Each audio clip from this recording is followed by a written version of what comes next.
Officer Tung sat across from Mr. Dung, Jack's mother's longtime friend, in a small but cozy office.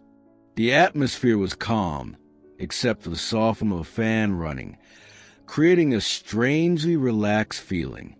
Mr. Dung, although older and retired, still retained the sharpness of someone with years of experience in law enforcement.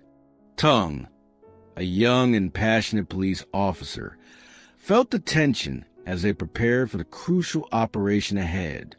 "We have to be extremely careful with every move," Mr. Dung said, his gaze serious as he observed Tung's reactions. "You know, the villains are not the easy type to catch. They always find ways to hide, but if we play it right, we can make them reveal themselves." Tung nodded. He understood the gravity of the situation. Although he was a little anxious, this was their only chance to capture the criminals without putting anyone in danger. "And Jack, Mr. Dung, what do you think?" Tung asked, concerned about Jack's involvement in this plan. Mr. Dung furrowed his brows, still uneasy. "He's a target. I don't want him to get hurt. Jack's mother has told me about the schemes that Secretary Hong and her underlings are using to destroy him. If we're not careful, they could take over his company." Tung sighed and looked at Mr. Dung, his eyes full of resolve. "We can't let that happen. Jack is the only one who can draw Secretary Hong and her gang out. He's the key to getting them into the open. If we do this right, it will be over soon." Mr. Dung still wasn't entirely comfortable with the plan, but he nodded.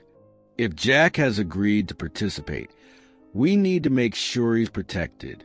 Secretary Hong and her team don't just want to ruin him.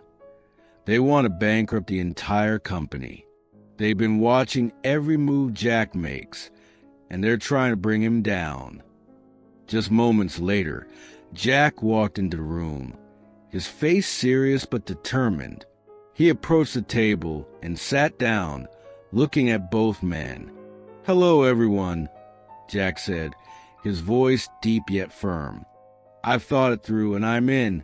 But before we start, I want to know exactly what my role in this plan is." Tung and Mr. Dung exchanged glances before Tung elaborated further. "We'll make them believe that Jack is in great danger.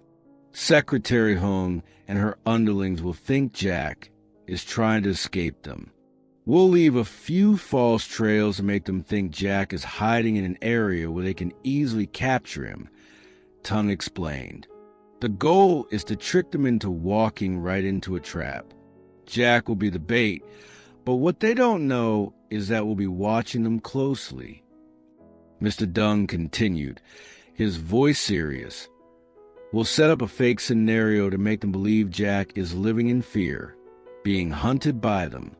But in reality, everything they do is just pushing them into the trap we've set." Jack's concern was evident in his eyes, but he knew there was no turning back. "So, I'll act like someone who's being chased, right? How do I make sure they don't realize we're tracking them?" Tung looked at Jack, recognizing the resolve in his eyes. "Exactly. But the most important thing is for you to act naturally. They can't suspect a thing. They have to think they have the upper hand." Mr. Dung smiled, though worry still lingered in his expression. "Jack, you mustn't give any indication that this is a setup. It has to feel real, no mistakes." The next day, the plan officially began. Jack, with the support of Tung and Mr. Dung, started to create false leads that made Secretary Hong and her team believe Jack was on the run. Information was leaked. Fake phone calls were made, and online traces were left to make them think Jack was panicked and trying to escape. But things weren't as easy as they seemed. Secretary Hong, although intelligent, still couldn't detect that everything was part of a game orchestrated by the police and Jack's friends. They began to believe they were weakening Jack, that the company was on the brink of collapse, and that Jack was the one who would bring it down. With each step, Jack and Tung had to be even more careful, as Secretary Hung's gang was always lurking. Eventually, the underlings of Secretary Hung, who had been drawn into the plan unknowingly, acted on the false information that Jack and Tung had provided.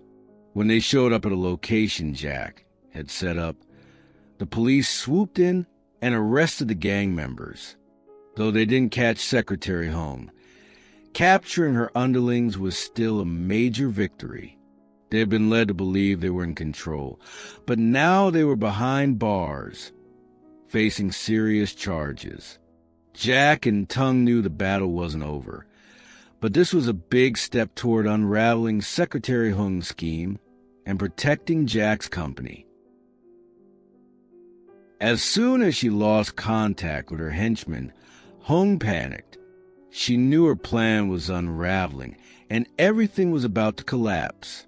Her men, assigned to monitor Jack and stir chaos within the company, had suddenly gone silent. Hours passed with no word, and Hung sensed imminent danger. Her instincts, honed from years of deceit, screamed that time was running out. She needed to flee immediately before it was too late. In a matter of minutes, Hung packed her belongings, preparing to leave the safe house she had been hiding in. Although the full picture wasn't clear yet, she couldn't risk waiting. Losing her men likely meant law enforcement was closing in. She summoned a private car and ordered the driver straight to the international airport. "Don't stop." Her eyes were filled with tension. She knew that if she didn't get out of the country now, arrest would be inevitable. Meanwhile, at the police headquarters, Officer Tung and Mr. Dung, Jack's mother's longtime friend, received confirmation that Hung's henchmen had been captured. Though Hung herself remained at large, dismantling her network was a major step forward. Still, neither of them let their guard down. They knew Hung wouldn't go quietly. She was far too cunning to be caught so easily. "We can't let Hung slip away," Tung said firmly to Mr. Dung. "She won't go down without a fight." Mr. Dung nodded and immediately called airport security. "Check every international flight. Hung may be trying to flee. No one leaves without being screened." The airport quickly went on high alert. Security personnel began thorough checks of all flights, baggage, and passengers. Specialized airport police teams were deployed at entrances, boarding gates, and departure lounges, especially watching for any suspicious behavior. At that very moment, Hung arrived at the airport, hurriedly making her way to the check-in area. She tried to stay calm, but anxiety gnawed at her. Every step felt watched, but she pushed forward. Missing this flight could mean losing everything. Airport security, tipped off in advance, had her name and profile. Officers combed to the passenger lists and watched the lines carefully, scanning for anyone resembling her description. Time was running out. Hung approached the security checkpoint. Despite her nerves, she maintained a composed exterior. Just then, a security officer stopped her. "We need to check your baggage," he said firmly, though not suspiciously. "Of course," Hung replied with a polite smile. But inside, her heart pounded like a war drum. Elsewhere in the airport, Officer Tung and Mr. Dung had just arrived. With intel from airport staff, they began moving toward the inspection zone. "We have to hurry," Tung muttered. "If she gets on that plane, she's gone." The pressure rose as security increased their screening of passengers and luggage. It felt as if everything was aligning for a final confrontation. Would Hung escape, or was her downfall finally near? Hung glanced nervously around, though no pursuers were in plain sight. She felt the presence of eyes watching her. Could this really be the end of the elaborate scheme she had crafted for so long? With every passing second, Hung sensed a tightening net around her. She needed to get on that plane before her cover was blown. After receiving information about Hung's appearance at the airport, Tung and Mr. Dung immediately went to the airport. Will they be able to catch Hung? Let's follow along.